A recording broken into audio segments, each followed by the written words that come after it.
I said sit down and shut up. Sit down and shut up, deviants. You're listening to us now. This is Deviant Podcast. My name's Joseph Bodie. I'm one half of the Deviant Podcast equation. I'm here with my partner in crime, Joe Mancini. Joe Mancini, welcome. Welcome to the second episode of the Deviant Podcast. We're very excited to be here. It's going to be fun. Hopefully we got a good one for you today. We hope. At least, yeah. Deviant Podcast, a little bit about us. First off, the podcast that I'd like to say was born of a bar. We're the bastard children of bar conversations. This podcast is. So Joe and I used to we'd meet up and we'd have good conversations in San Francisco, and we figured we had unique perspectives on things, unique takes, just intellectually honest conversations, and we thought, hey, why not fucking try to share that with the world, try to build a community out of it, try to get people involved, try to get more people like us that want to think outside of that echo chamber, want to think outside of just the standard narratives about things and question things, I think. Yeah. Big motto for us is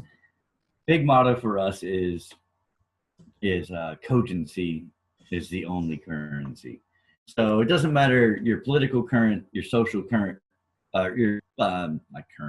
political currency, your social currency, your political correctness of the argument. If it's cogent, it's cogent. If it's not, it's not. That's the only thing we care about. Is a valid argument, a valid viewpoint, a valid analysis of whatever situation we're talking about. So that's what we're going to do here. And we want to build a community. We want to get people involved. We want to have guests on. We want to have listeners be guests. We want to have listeners comment and critique us and give us counter arguments. It's a very open, intellectual safe space. Never be afraid to say what's on your fucking mind with us, basically. Yeah. As long as it's cogent, as long as you're willing to defend it, and as long as you feel you can defend it, we're here to listen and support you and put you on the podcast, right? That's the other thing. There's too many places where that's not possible these days. So yes, that's definitely why we felt this was important. Exactly. So that's this podcast in a nutshell. That's not something you're into. If you want to go listen to another podcast, it's going to be spouting nonsense that you already agree with, and it's not going to be challenging your long-standing convictions. And this podcast probably isn't for you, and that's fine. We get it, but we want to challenge. We want to engage. We want to challenge, and we want to question, and we want to do it all without in these social filters. I don't know. We just want to do it in a very, very intellectually honest way, right? Yeah. And we want everyone to feel, again, intellectual safe space. We want you to feel absolutely 100% comfortable coming forward with your opinions and talking to us about them. So that's us in a nutshell. That's what Deviant's all about. That's what this podcast is all about. We hope you like it. We hope you enjoy it. And we hope you engage. So that being said, that's the big spiel that we're going to do at the beginning of every episode. So you can always fast forward about a minute and a half in if you're tired of hearing it, but that's it. So I'm going to give the reins over to welcome, Deviants. You beautiful Deviant motherfuckers. So here's episode 2. We're excited to have you. That being said, I guess I'll turn it over to Joe Mancini here, and you can tell us what this episode's all going to be about. Yeah. What are we gonna tackle this week? Today, instead of making a podcast, we're gonna get fucked up and talk about why it's awesome that we're getting fucked up instead of making a podcast. No, I should say we're making a podcast and getting fucked up at the same time. That's pretty much what we do every week, though. Right. It's not really new. It's not really groundbreaking territory for us, but yeah. Exactly. I mean, I just said the podcast born of a bar. I think people know That's true. What kind of people we are. Shit. We're like, You've got the PBR in your hand. I can Yeah. see it there. oh no. I can see it. This is a podcast that is going to peak early because we're showing our entire hand right now. No, we got a good topic. I think it's we got a good topic today. We've got a good there's a personal aspect to it as Yeah. well. So. Exactly. So today's going to be interesting because I was kind of telling the truth. We're going to talk about vices and Vices. Everyone has them. yeah, and sometimes those vices are addictions and sometimes those vices are just vices, but don't lie about it because everyone fucking has one. And I know Christians have them, Muslims have them. We have them. Vices don't discriminate. Vices do not discriminate. They are, Exactly. Some people like to pretend they don't have them. They are as inclusive as shit. Exactly. Vices, right? Yeah. Yeah. So don't bullshit a bullshitter. Anyway, the point is we all have them. Exactly. And we've had them throughout history. And they're a huge part of like human history and the world. Because some of those are natural vices and some we've had to work fucking hard to make them. But by God, we made them. We fucking wanted them. Yeah. Right? Scientifically, technologically. There's a market for it. Yeah. You're like, fuck this. Yeah. And they've tried to. As human beings, we spend an exorbitant amount of energy and dedication and time just trying to engineer the best possible way to get fucked up. Exactly. Throughout human history, we spent an exorbitant amount of time and energy on this shit. Even when we were like nomadic, we would like, oh no, gotta take that fermented bucket with us. Like we would carry the fermented bucket with us for fucking miles to the next just because we knew, because we wanted to get drunk. Either we want it or someone else is going to want to, and we're going to trade it with them. Exactly. But there was always room. Exactly. There's some in like nomadic society, we're like barely standing upright, and there's some asshole in the nomadic tribe's got to carry the bucket of fermented juice with them. We're too heavy. Can I shed the bucket? No, you can't shed the bucket. You cannot shed the bucket. Shed the kid. Yeah. Leave Billy behind. Shed the kid. He's dead weight. The bucket's gonna bring money and trade and everything. Exactly. It's like that's the guy's only that's like the only thing he could do in that nomadic tribe. They're just like he couldn't farm for shit. None of the women wanted to fuck, so he wasn't having a family. He wasn't like furthering the species or anything else. They were just like, nope, carry the fucking bucket, Todd. Earn your keep. Earn your keep, asshole. That's all you're good for is carry that fucking bucket of fermented deliciousness. We don't even know what to call it yet, but eventually there'll be microbrews and hipster IPAs. But like for now, Todd, just carry the fucking bucket. Exactly. Getting fucked up preceded advanced communication and language. That's a controversial statement, but I'm going to stand by it. Our desire to escape the harsh existential realities of existence preceded civilization. Yeah. Right. We were doing it when we were nomadic. And that's not even bullshit. I'm not even like that's a fucking fact. We did it. And a lot of people say the only reason we stopped being nomadic is because we wanted to stay in one place. We wanted Todd to not have to carry the bucket. Right. We wanted to stay in one place, grow more shit that we could ferment. There's arguments. I've heard people say like beer is the reason, alcohol is the reason that we became civilized, that we stopped being a nomadic society, because we wanted to stay in one place and grow the barley and hops. And once we figured it out, we were like, fuck it, take 6 months. Let's just set up a general store. Let's set up a town. God damn it, we're not leaving. Exactly. We gotta fucking have this. We gotta have this fun juice ready. Every time we get fucked up, we have to walk. And that's the reason we settle. Yeah. Yeah, the fun juice is fun unless I have to walk when I'm on it. I don't want to walk. No, but it's true. It's been vices. Yes, it's a huge part of it's been around. Exactly. Yeah. they've tried Well, to and ban like it. I was telling you before we started recording the episode, what I find there's even the remote tribes in the middle of fucking nowhere. They're completely cut off from civilizations. They only know themselves. They only know the tribal culture. You know, we stumble upon them in the woods and we're like, oh shit, there's people here. And both parties are surprised. You know, the explorers and the tribe, both parties are surprised. Like, oh shit, who the fuck are you?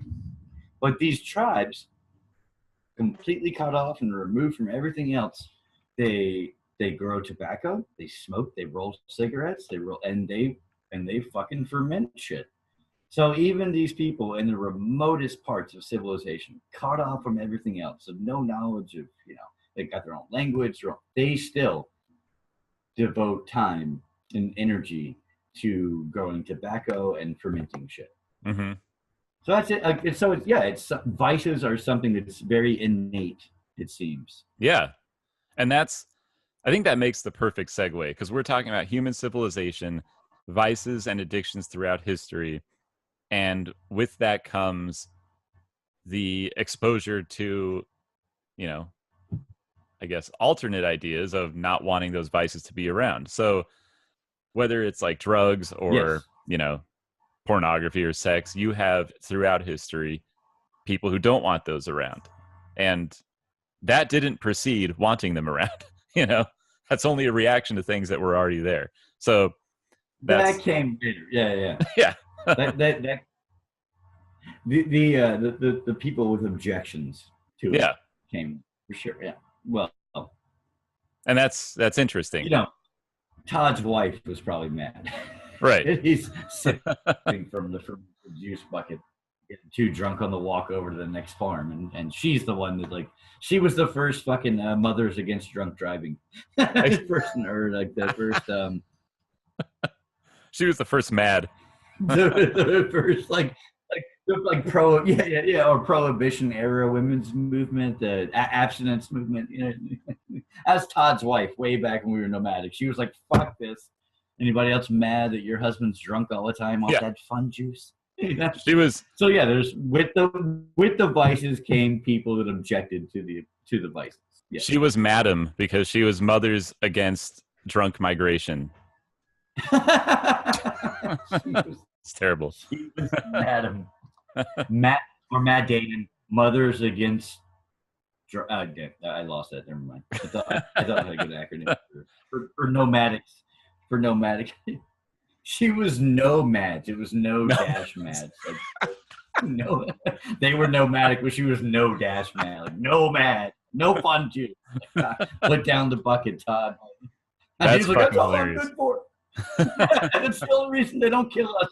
It's the only reason they don't kill and eat us, because I'll carry the bucket. And she was like, no dash mad. That's my sign, Todd.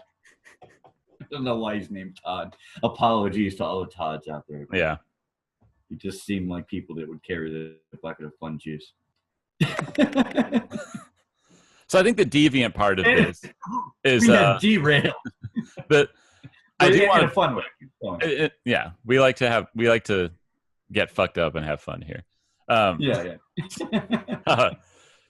The deviant part of this is it's been especially since I don't want to say since civilization, but since modern civilization, Puritanism is nothing new either. So the idea of these vices or indulgences being frowned upon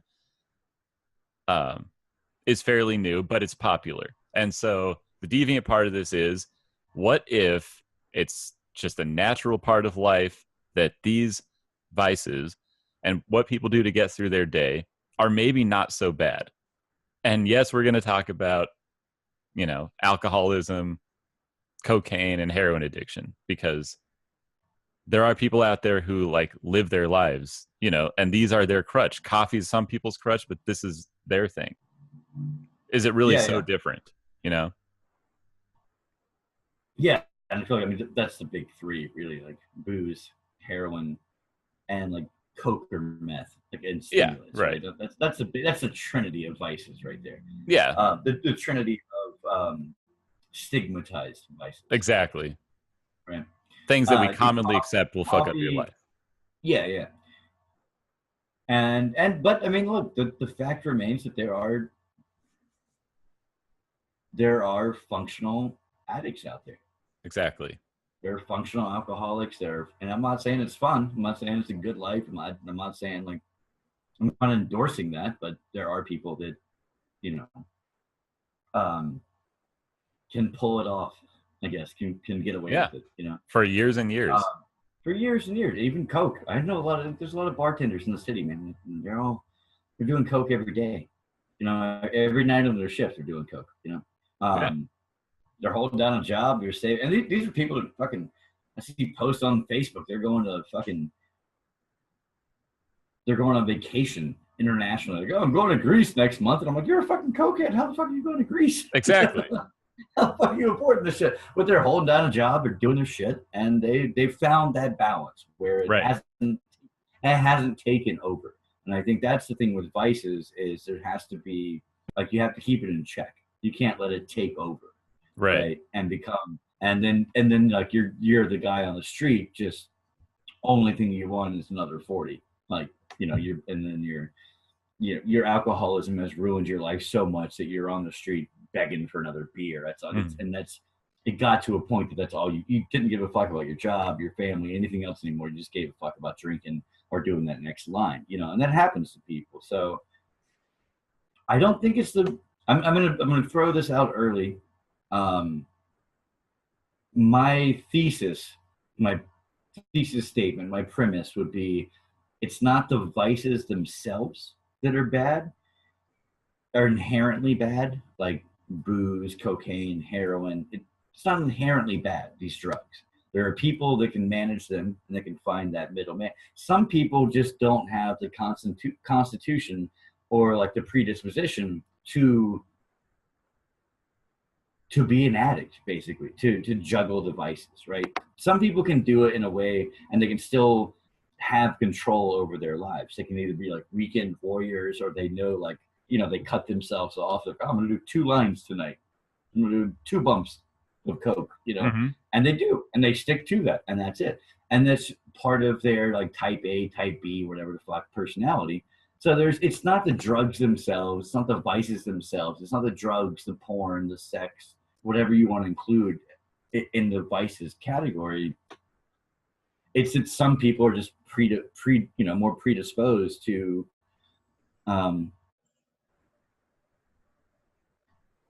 let that shit get out of control. Yeah. You know what I mean? They have that sort of constitution that it's going to destroy them. Exactly. Know? And therein, that's more of a personality, a constitution issue than it is a drug issue. Yeah. Because some people can do this shit and be fine with it, you know?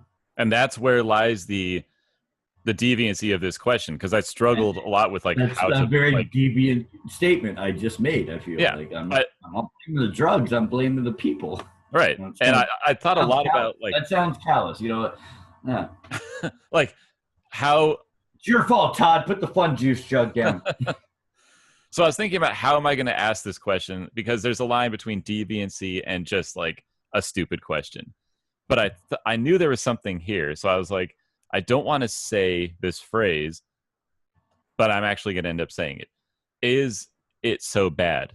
Are these addictions so bad? Mm-hmm. I think that's the deviant, like one of the deviant questions of tonight is like,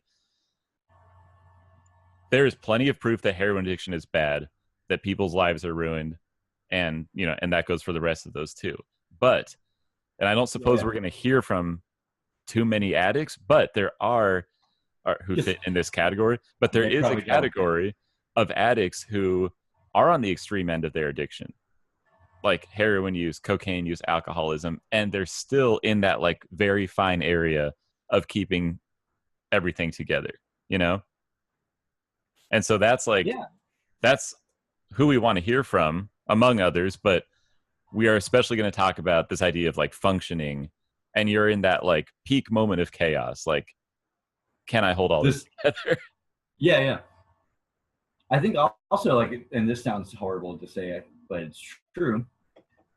The ideal person I would want to hear from, that I would want to have a guest on the show, is someone who has a vice be it booze, coke, heroin, meth, opiates, whatever the fuck. And they're not in like there's no sort of throes of chaos. They're maintaining and they're doing Absolutely fine. And they're like, no, I'm making this shit work. Yeah. Like I'm fine. You know. Yeah. Yeah, I've got advice that society like. If I told people, well, I don't. We don't want to out anybody. You know, I don't want to expose someone's drug addiction. But if anyone wanted to talk about it, or just email us and tell us their story. But yeah, I would want to hear from it. Are there people out there that are like, yeah, I don't. This shit's working. Yeah. You know, like, definitely. I don't have a problem. My life isn't teetering on the brink of destruction. Everything's fine. I'm saving money, but I'm using drugs constantly. Yeah. You know, and we're not talking weed. Like fuck that. That's not a no. I'm not even talking about people who party because plenty of people do coke and E and like that's how they party. I'm talking about like this is actually part of your life. This shit. Yeah, exactly. You need this drug, whatever drug it is, whatever vice it is. You need that shit, and yet, even with that dependency on it, like things are going well. Yeah. That's the ideal person. If that person's out there, I want to hear from them. And I know they're going to be the exception to the rule for sure. They're going to be outlier. Absolutely. You know, 99.99% of people, you know, using heroin, opiates, cocaine aren't going to fit into this category. I get that. But I would like to hear from the person that's keeping it together. It's like, oh, that's good. You know, I come home, I cook dinner, kiss my kids, I fuck my wife, and then I shoot up in the bathroom and go to sleep. Right. Exactly. I'm gonna do it all over the next day. It's totally cool. We're going to Bermuda tomorrow. It's awesome. Exactly. Great, you know? No, that's true. And I think there's a lot of different facets to this, but a lot of people live like in pain, and so they're taking pain pills. And I understand that it's a daily part of their lives too, but I'm very interested in the philosophy of like people getting fucked up and that's just a part of their life, you know? Yeah. So, you know, I do see like pain patient is different. I'm talking about like the guy who rails an oxy, you know, 5 times a day and is like, you know, and is working a job, hopefully not in violation of any OSHA standards, but you know, maybe he's at a desk or something. Hopefully he's not driving heavy machinery. Exactly. Yeah. I don't want the long haul trucker calling me up and like, oh, I was on meth for 7 days straight and I crashed somewhere on I-90. It was awesome. Yeah. We were coming down on that meth. I woke up on the shoulder. It was weird. It was a Kia Sorento underneath my truck. And look, I'm not trying to make light. Neither one of us are trying to make light of a lot of the other issues surrounding this stuff. There's this issue of vices, this issue of drugs, particularly as vices. I'm not trying to make light of the very real and very fucking epidemic struggle of opioids, and especially with like the new fentanyl laced heroin that's coming out and killing people in record numbers. Like that shit's not funny. That's not funny. And I'm not trying to make light of that. I'm not trying to, you know, I just want to say that outright. I'm not trying to make light of any of that. No. That epidemic shit. I know there's a lot of people struggling and a lot of people whose lives have been ruined because of their vices and because of their addictions. Exactly. Yeah. No, not at all. I think the reality of it is a different matter of like people who that hasn't happened yet. And they're like, you know, I mean, I'm not making light of this, but there are people out there who like, again, haven't reached that point yet. And so that's, yeah. Exactly. Well, I think what we're saying is it's a fucking two-sided coin, right? And maybe we only hear like the tail side of the coin, right? We don't hear the head side, we hear the tail side of the story. And it's just very real and very troubling and very fucking heartbreaking epidemic of opioid addiction and fentanyl-laced heroin and people destroying their lives with drugs and all this kind of stuff.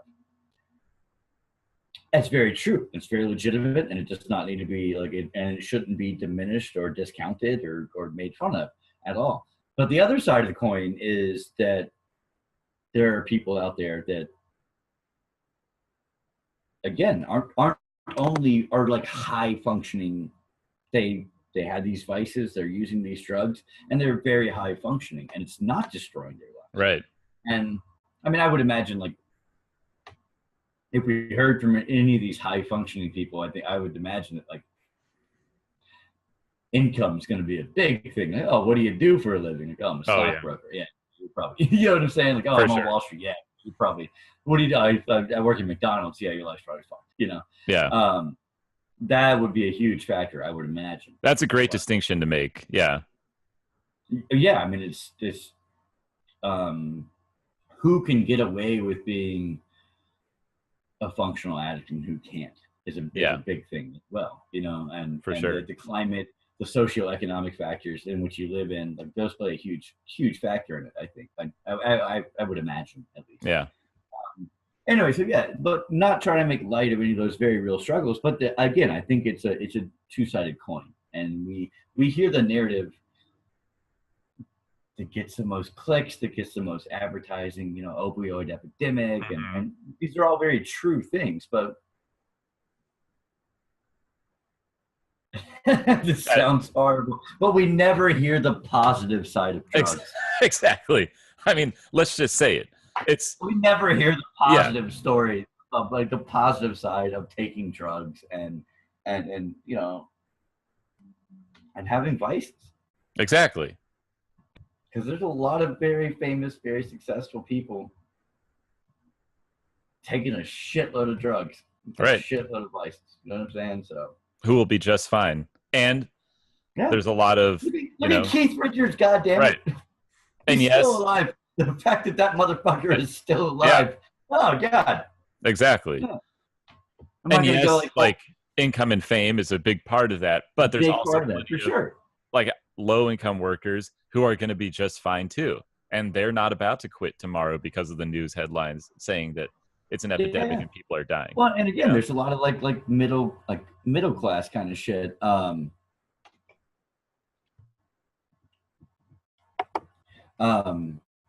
You know, my people in the like upper middle class, people in the service industry, bartenders, like, you know, people I know that wait tables and stuff, and they're doing drugs all the goddamn time.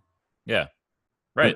They're holding down a job. They have savings. They're going on vacations. You know, like, they're not like full blown addicts. That's true. I mean, I wouldn't say they're full blown addicts, but they're using, you know, they're drinking and doing coke on the regular, like, right. 5 out of 7 days a week easily. Yeah, it's more than a weekend for you. Yeah, it's not a week. Yeah, it's not a partying mentality. It's just something they do, you know. That's true. So yeah, so that again, that's the other side of the coin. Like, it's three-sided coin. No. There's heads and tails. I'm not making this a fucking Dungeons and Dragons dice situation. 45 minutes later, I'm like, and the ninth side, Joe, the ninth side of the drug coin has to do with puppies. No, I don't know.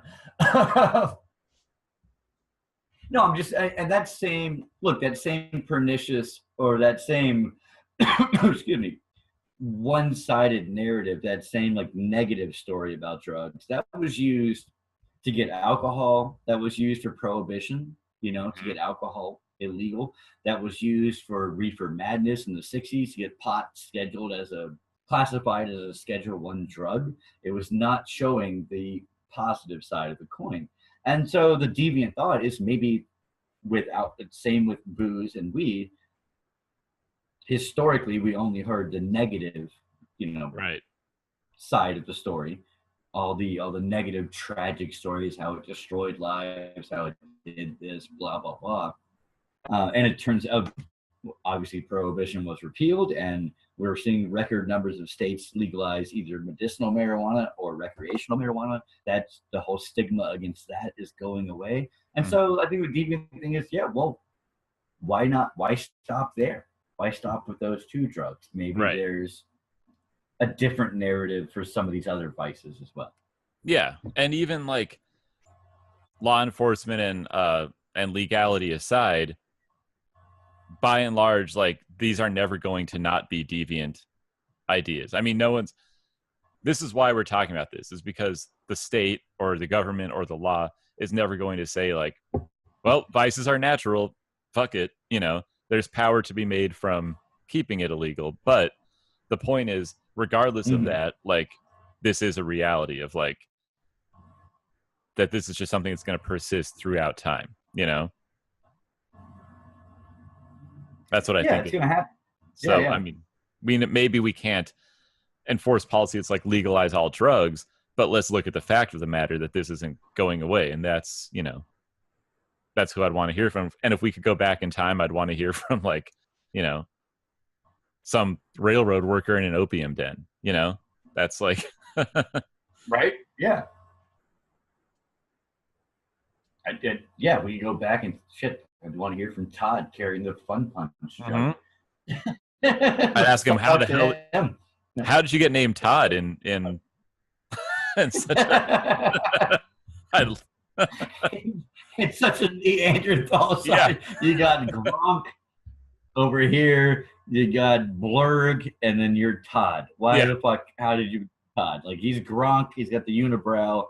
There's Fluvok over there with the fucking jutting under jaw, just his teeth are sticking out. And you're Todd, you got a left part, you look pretty relatively normal. I don't know how the fuck. Yeah. I don't know why you're here. Todd, just curious, you haven't made it out of Africa yet, but you have the name Todd. Is there anything you can tell me? You haven't made it out of the cradle of civilization, and yet you're white as fuck, dude. You got a tie on, for God's sake. You got a fucking tie, a blazer, black hair parted to the left, and your name is Todd. You're carrying this jug for Gronk? What the fuck? What did everyone say when you became the first person? Are you sure? I marvel at science will study you. You, sir. We have questions. That's all we're saying, Todd. You're carrying an igloo cooler with the beer in it. Yeah. What does everyone think about? He's got a kegerator on a fucking. He's pushing the kegerator on a fucking what do you call it? Not forklift, but dolly or whatever. Dolly, It's not even a wooden jug. You've got a kegerator. He's like, oh no, it's fine. It's a fermented juice. My name's Todd. I'm with the Gronks. I'm with these guys. Yeah. I'm with the Gronks. Don't worry about it. It's fine. Oh, that's fun. We could do the song. Oh man. Todd's going to be a recurring character, I hope. Yeah, I hope so too.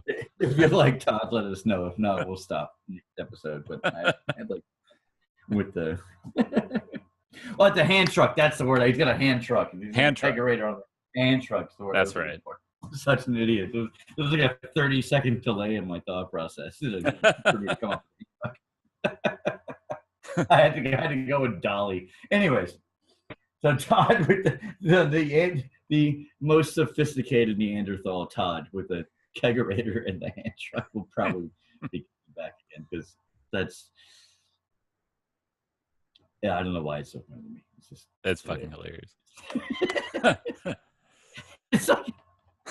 It's like I picture him like he works in, he's wearing like a Staples uniform. Like he works in Staples or Office Max. He's got the hand truck and the kegerator following the Gronks through sub-Saharan Africa because they all need their vice. They need their fun punch juice. And he's like, it's called beer, assholes. You're like, fun punch juice. Yeah, it's like it's an IPA. It's a citrus IPA. We ruined this. And they're like, fun punch. It's brewed in the Bay Area. We haven't been over there yet. We haven't fucking left Africa, Todd. The original hipster, Todd. The sub-Saharan African Neanderthal hipster, Todd. Oh, Jesus.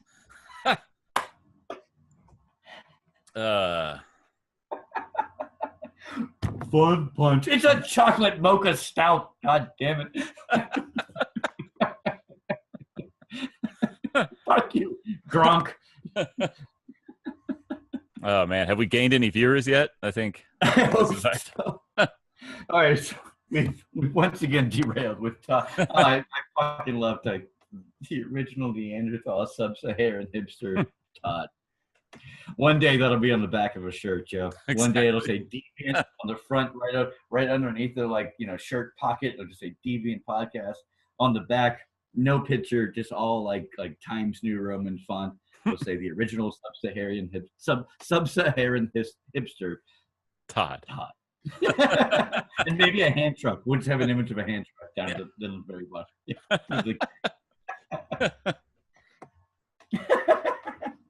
Fun juice. It's a fucking chili mocha porter, assholes. I foraged for weeks for you. All right, so back. Where do we go? Where do we go from here? Where do we go from here? Let's get back on track here. I hope everyone enjoyed that. What I think is very hilarious. Distraction, diversion, whatever. Vices. Everyone has them. They've been around for fucking centuries. Maybe there's another side to the narrative. Maybe it's not all bad. Maybe we just should stop thinking about it as if it's all bad. You know, as other countries around the world have done. Here in America, we have a very unique relationship with thinking about vices and addicts and everything else. We criminalize, we don't treat, blah, blah, blah. So maybe there's another way, another model, right? Maybe there's, Or maybe there's not. Let's be honest. And maybe there's not. Maybe we're fucking wrong. Maybe we're barking up the wrong tree here. But regardless, it's the impulse is there and it's not dying. So, no, it's not. Yeah, and telling people to deny that impulse, I think it's the same thing as abstinence only education or puritanical religious views on sex, right? If you tell someone to deny their base instincts that I want to fuck that and not to act on it, it doesn't work. Yeah. You can't just pretend you're not an animal. We're human beings. We're evolved, but we're fucking animals, Right. And our advanced brains want to get fucked up. Yeah. They want to get fucked up. They want to fuck things. And when you tell people to deny their base instincts, shit goes awry, or when you stigmatize it or act like it's deviant behavior or act like it's bad, you shouldn't be doing it, then fucking 14-year-olds get pregnant in high school and STDs go out through the roof and more people are drinking and more people are doing drugs.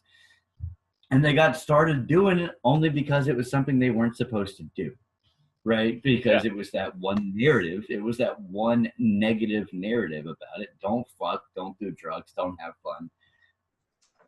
Well, I'm going to go, that's exactly what I want to do. It's exactly what all my base animal reptilian brain instincts are telling me, go do that shit. Mm-hmm. And you're telling me don't, So that's the danger of the single narrative about these things. And we could be wrong that it's possible to be a functioning heroin. How far do we want to stretch this deviant idea? Yeah, there could be, we could be wrong about how far it should go.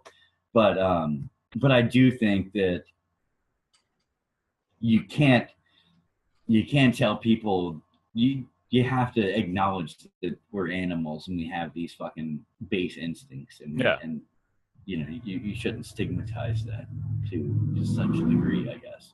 Yeah. And there's many much like the Dungeons and Dragons coin or die.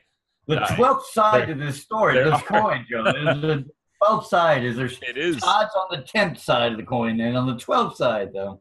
It's true, though. There's many options to this. There's maybe it's natural and not good, or maybe it's good and natural and should be legal, or maybe it's natural and not good and should be suppressed. You know what I mean? So yeah. It's this could go.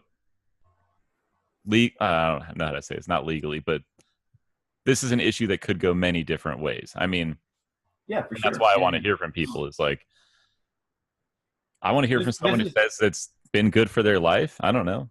I'd be interested to hear about that.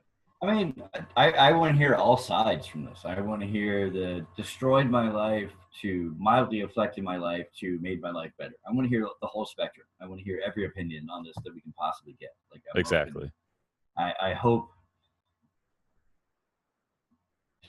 the listenership that we're slowly building will respond to this. And yeah, I want to hear from everybody about this. I want to hear all you know.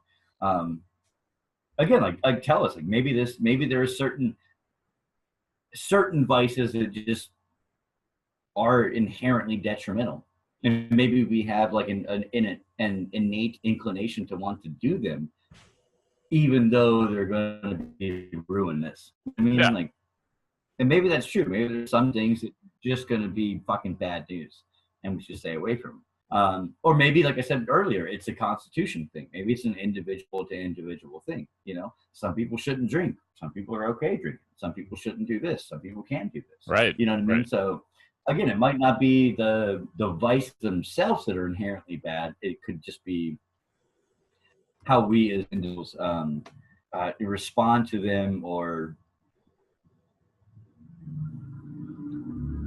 our ability to control them. You know, and that's an individual thing. Some people have more control than others. So I don't know. Yeah. So we've been talking about vices, and not just the legality of them, but the nature of them and their persistence throughout humanity, and how it's basically one of the first things we were ever interested in doing as a people, and how it charges our lives. So I have a question for you, Joe. Okay. What's your vice? What's your crutch? What's the thing that gets you through? Oh man, like just one? No, all of them. all of them. So yeah, we've been talking about vices, and more importantly, like, can you have vices and function? Right? Yeah, that's kind of the question we're posing. So yeah, for me, I mean, like, number one is, I mean, for anyone that watches the YouTube videos, is obviously like cigarettes. That's my number one vice. And, I'm fucking chain smoker, and it sucks. But yeah, I mean, number two, like booze, for sure. And I've had others throughout my life, you know, that had like varying degrees of impact on my like productivity or functionality as a responsible citizen, all that kind of stuff. I mean, but my me with vices, if we're gonna just drugs in particular. I mean, that started in high school for me, So I was doing, I mean, like, acid was our drug of choice in high school, and acid and booze, of course, and cigarettes. But thankfully, I've narrowed it down these days to just those two. Just booze and cigarettes. Yeah. So in terms of the drug vices, right? Well, that's true. That's it goes in many directions. It's a many tentacled creature. It is. Yeah. So my question is, like, you've got artists who obviously, like, most famously, artists have used drugs, and that's a huge part of like what that image is about, and what creating is about. But you also have, like, Vietnamese people, like, doing heroin to, like, get through a day of farming or whatever. So I guess my question is, like, what do these things do for you in, like, both arenas? Like, here's my life doing things like that I have to do, and here's my life trying to create. You know what I mean? Like, is there something that's favored for you in both realms? I think in terms of, I mean, look, and in terms of the two, like, long-standing prevalent vices, there's cigarettes at this point are just, that's like a pure, like, need-based. I get nothing out of it at this point. It's a pure need-based addiction, and And I've long said that like smoking cigarettes is the dumbest thing someone can do. I think, and it is. As a chain smoker, as a pack and a half a day kind of guy, yeah, it's the dumbest shit you can do. So I don't really like that. Doesn't give me anything anymore. It's just it's a habit and an addiction. It's twofold, right? I think with booze, I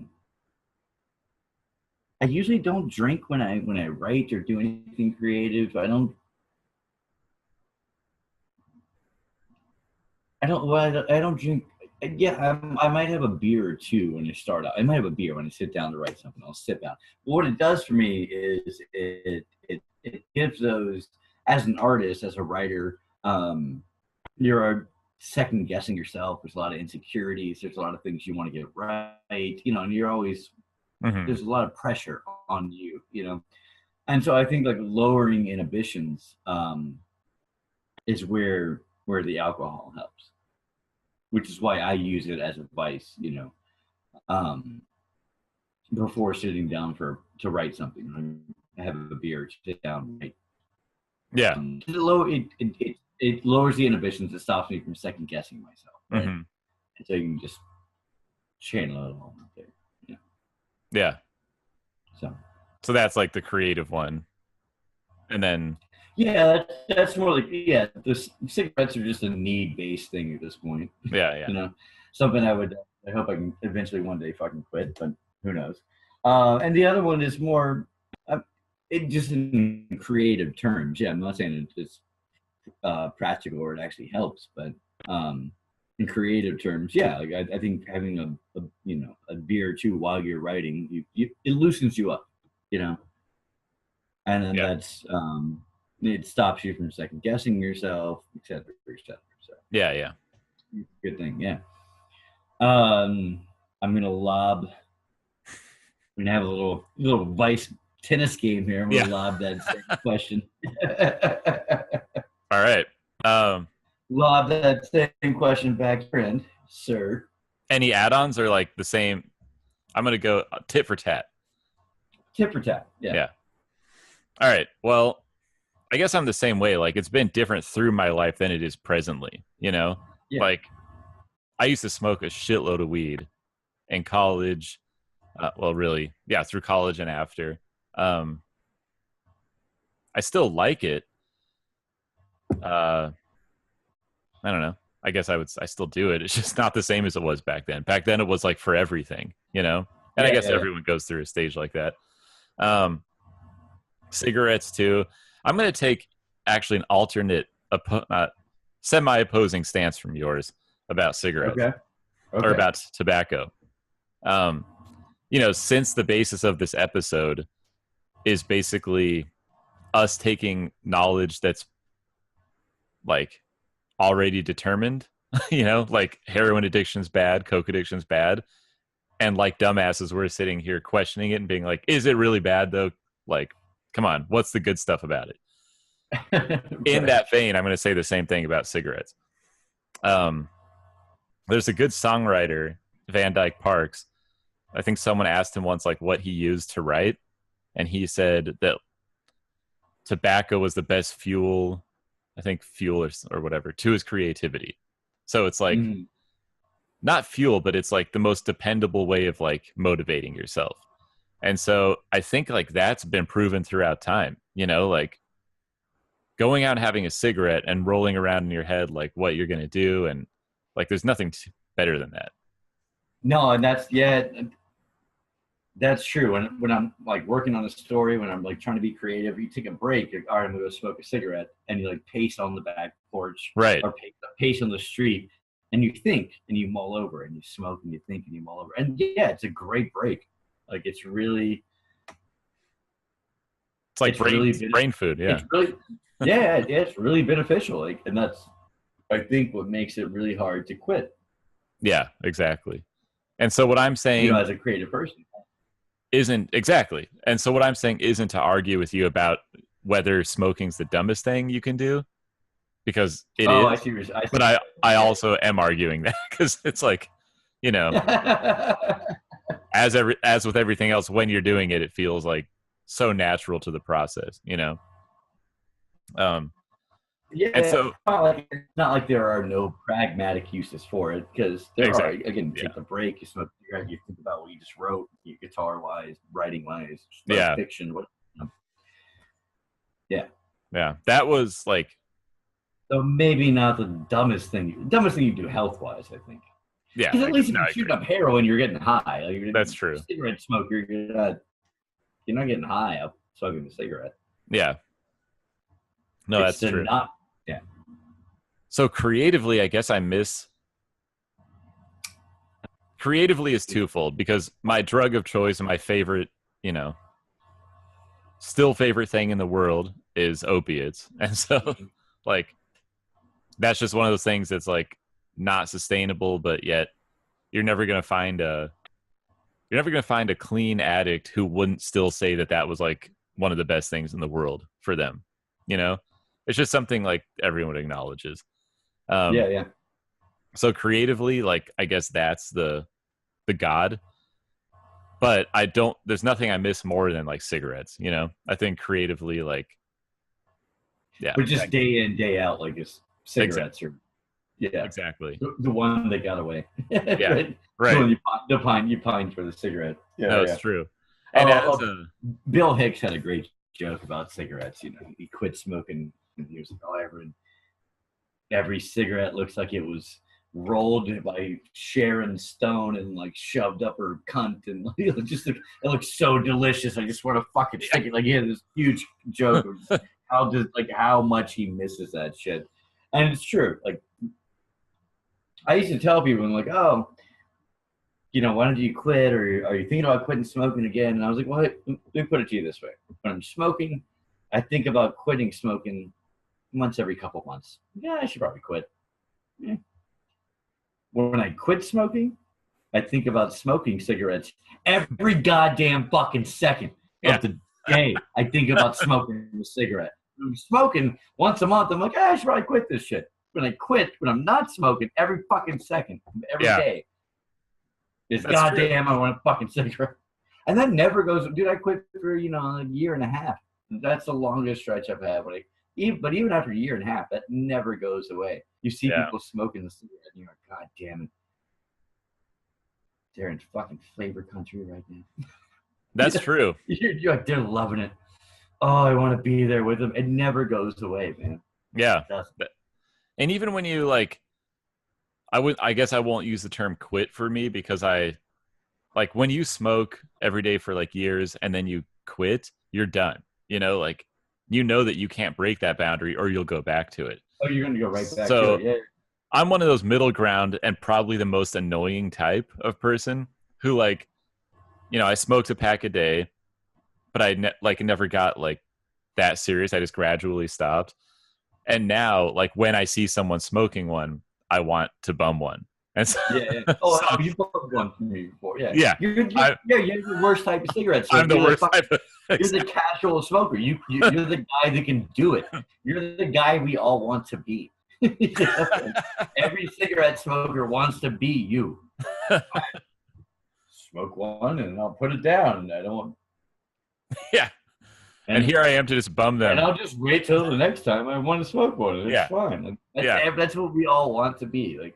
And every time we drink, like, I'm the fucking guy who comes knocking at the door. Mm-hmm. As if I just suddenly realized these are cool. Hey, that looks really appealing, what you're doing. Let me try that. That looks fun, yeah. I mean, if it's any consolation, just know you're the belle of the fucking ball, dude. Everyone wants to be you. Like, that should be, like, no other feather in your cap. We all want to be you. Yeah. We all want to be the casual smoker. We can just put it down. I'll take it. Yeah, right. I'll take that achievement.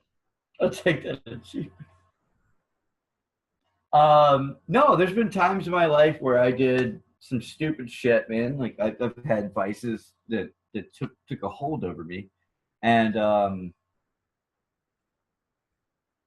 I remember specifically, like, one time, like, the time in my life, I deleted all the contacts from my phone, and I didn't go out to the bar. I went to work and I went straight home for 3 months straight. because I knew if I went out to the bar, or if I had these people's phone numbers, I was going to call them for for coke, Mm-hmm. um, and it was taking a hold over me, and it was getting to the point that I didn't like, So yeah, that was my strategy to get rid of this vice having a hold over me. Is I had to stop being sociable for 3 months, and I deleted everyone's number, and I didn't go out, and I didn't drink. I went home. I went to work. I went home. Went to work. Went home, and it fucking sucked. Yeah. It's horrible. But I knew if I went out, I'd be like 3 beers deep, and I knew everyone in the scene in that town, and I knew after like 3-4 beers, I was getting drugs like that. But that's how it was going to happen. So that's what it took for me to, shake myself of that. Yeah, no, that's true. That's the grip on the brain is like obviously a huge part of this conversation. Mm-hmm. And it can be like more powerful than a lot of people realize. And so it's hard to talk about like, oh, can we live with a balance of it? Because most of us can't, and I guess the question is like, does it matter that we can't? Like for some of us, doesn't matter. But for most people it does. And I found myself in the same position with pills. Like I stayed off them for like 3 years. And then this past Christmas, I went home, got a cold, drank my mom's cough syrup, and I just obsessed on it for like codeine, right? The codeine. I just obsessed on it for a month. I'd done the same thing you did. I deleted all my dealers' names and numbers. And there is nothing more clever than a fucking like drug dependent or addicted person, because I use like internet sleuthing and Facebook sleuthing to revive these people back into my life, No, it's true. It's true. The addict's mind, like in the throes of trying to get a fix, the addict's mind, it put to other uses, could solve perpetual all the world's problems. We could solve firmly everything. believe that. If we put that same energy into finding drugs and the solving problems, we'd be heroes. We'd have a Nobel Prize in no second spot. Right? No, it's so true. That was almost one of the lowest, or what's the word? Most concerning realizations I had, like in my worst point of like dependency, and like I'm working this shitty job, but I have no money because I'm spending it, and it's so hard to quit, blah blah blah. But every time when I'd pull through with some crazy fucking like hat trick, I'd be like, what could I have done with, like, what else could I have done with that? All this time and energy. Yeah. I could have solved everything. Yeah. It's like sad and feels good at the same time, because you're like, I'm so fucking smart, but it's like, what a pat on the back. No, because it's like, I'm clever as fuck, but I use all this cleverness to get high. Yeah. It's like, you want to pat yourself on the back and shoot yourself in the face at the same time. Exactly. Exactly. Good job, asshole. So I guess maybe that provides a little bit of context retroactively for this episode. Like Joe and I are both, we have experience with addiction. So, we wouldn't have wanted to talk about it otherwise. Yeah, I'm not like qualified to talk about it. We don't have PhDs or anything, but right. It's almost better than one. From the school of hard knocks, motherfucker. Yeah. Right. Oh god, that was horrible. But we've been there, and we're I mean, speaking for me, like I'm still there in a lot of respects, Same. And that's the thing. Is it ever going away? It's never going away. You have, I quit I quit the hard shit, thankfully. I quit I got away from like the hold that it had on me, but booze and cigarettes still have a huge. So, just speaking honestly and forthright, they're still very much like in an addict type relationship with that stuff. So Yeah. I have a family member. I'm not going to call them out by name, obviously, but I family member that's said to me, we were talking about addiction because they're recovering. They're like at least 5, I want to say 7 to 10 years sober now, but huge problem with pills. Um, what they said to me, they said, look, I'm an addict. I'm always going to be an addict. I have an addict's brain. When I find something I like, when I find something that like gets me off, basically, I'm gonna run towards it full tilt, and I have an addict's mentality. But what I found is that in sobriety is to sort of channel that addict's energy. So no matter what I'm doing now, it's like I'm doing healthy, I'm working out or either going to the gym or my family or at work, I can use that addict's brain and I just go fucking full speed with my family, or I go full speed with the gym, or I go I'm going to get addicted to anything. I just have to get addicted to the healthy shit. But I'm going to be an addict. I'm still an addict. I'm just addicted to the gym, and I'm addicted to this, and I'm addicted to that. I'm just I'm just addicted to healthy shit now. And I thought that was really, it was really interesting take on it. It was very honest and very interesting, just by saying like, look, I'm a fucking addict, but that's never going to change. Yeah. That's true. And they told me that, here's the thing they said that was most interesting. They said it's a superpower. You just have to it's sort of like with great power comes great responsibility, sort of like the Spider-Man shit, right? They said, being an addict is a superpower because we will go, and they were talking to me like, as another person with an addictive personality and who's addicted to things. It's a superpower. You can choose to. Other people don't have this same sort of like fixation and drive and the ability to, or the not even ability but disposition to just like go to just become consumed with something. Just pick something healthy to get consumed with. See, so it can be your undoing, or it can be a superpower at the same time. Right. And I think that it's really interesting, and it's I thought it was a really insightful way and into the way and a really insightful approach into the way that an addict's mind works.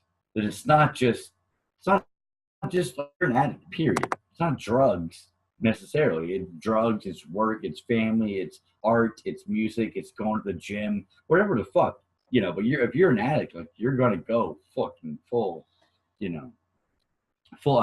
tilt on this stuff. I think that realization is something that only like someone 7 or 8 years sober could get to, because that I think it takes work to get to that place. Oh, for sure. Because speaking for me, like, definitely. If I was in the best shape of my life, earning the most money of my life, had like my family together and everything was perfect, my brain would say like, you've got all your shit together.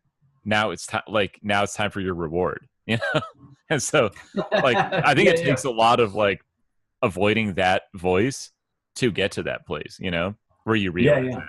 Because to do that and run with it versus saying, "Oh, got it all together, time to fuck it all up again," like that's really hard, Yeah, for sure. I think you're right. I think that's the benefit of a lot of years of sobriety talking. It's a wisdom of a lot of years of sobriety exactly talking, but I think that's helpful. So like based on what we've been talking about, and I've said it before, like I don't want to diminish anybody's like legitimate struggle with addiction. I don't want to like delegitimize I don't want to downplay it, like the epidemic going on, blah blah blah. But I think with this person, I think that's very sage advice for anyone struggling with this shit, and I think we should throw that in there in this episode. Oh yeah. It's sage advice for anyone struggling with addiction to know that, look, it's not a negative thing. You're just using your it's the addictive personality. It's that addict, like you're channeling it to drugs right now, right? If you're in that position. But you can channel it to other things. And you can be a fucking superhero and channel it to other things.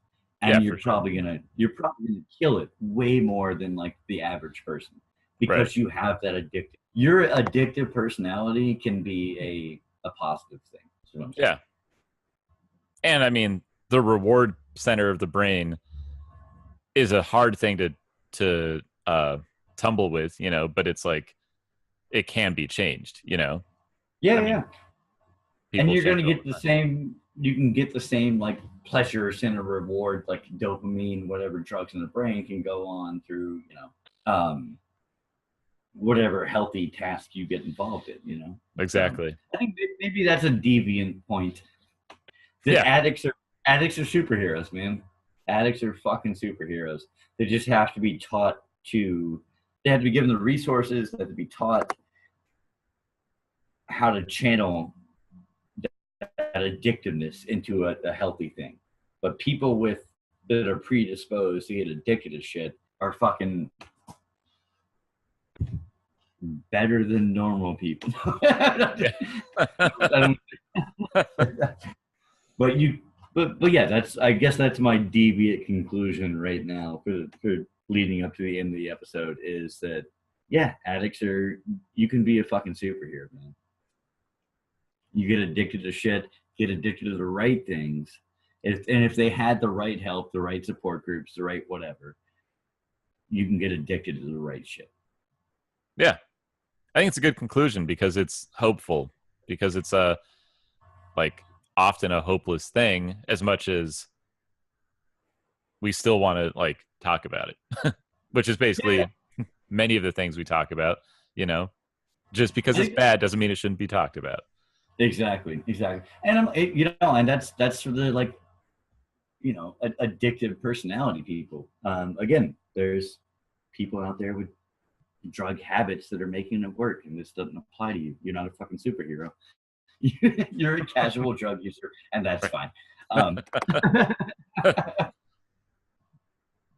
Yeah, and we do want to hear the first part of a couple episodes about this. So we do want to hear from people. Yeah, for sure. We hope this is Vice's part 1. You know, we want to have part 2, part 3, part 10, whatever the fuck. Yeah. However long we can go for this, but we want to hear from you if you have any sort of input, opinions, suggestions, counter arguments, rebuttals. You want to take huge issue with a lot of the shit we said, which you definitely could. You want to give more of a backstory on Todd? That's awesome. You can hit us up on you can email us at deviantpodcast1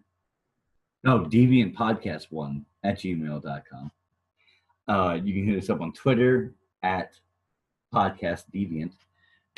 We also have a website, deviantpodcast.wordpress.com. So you can find us on a whole bunch of places. We have a YouTube channel. You can search for us on YouTube. Please subscribe. Please like and subscribe to all of these things. Right. Please give us iTunes reviews. The iTunes reviews are not for our egos. It's not like just because we want to hear how great we are. The iTunes reviews, give us 5 stars on iTunes if you like the show. The iTunes reviews are because iTunes that's the way like podcasts get bumped up. And that's the way we could get on Spotify. That's the way to, like, you know, make this a big thing. So we're not asking you to review it, give us 5 stars on iTunes because we're that desperately insecure. We are, but that's not the reason we're asking you to do it. It's because of the algorithm. So yes, we want to hear from you. Please, deviant community. Let's build this community. Let's all become deviants. Give us some feedback. Help us with part 2 of the Vices. Yeah, There won't. Seriously, please. There may not be a part 2 of this episode of this specific topic without you guys. We really need the really need the input. So Yeah, for sure. That's all right. That being said, I think that is that going to wrap up episode 2, Joe? Yeah. It's been a deviant night. It's been a deviant fucking night as always. All right, deviants. Stay tuned for the next episode, next part 2 of Vices. And just fucking be yourselves, man. Be your deviant goddamn selves, and we'll see you next week. Good night. Good night.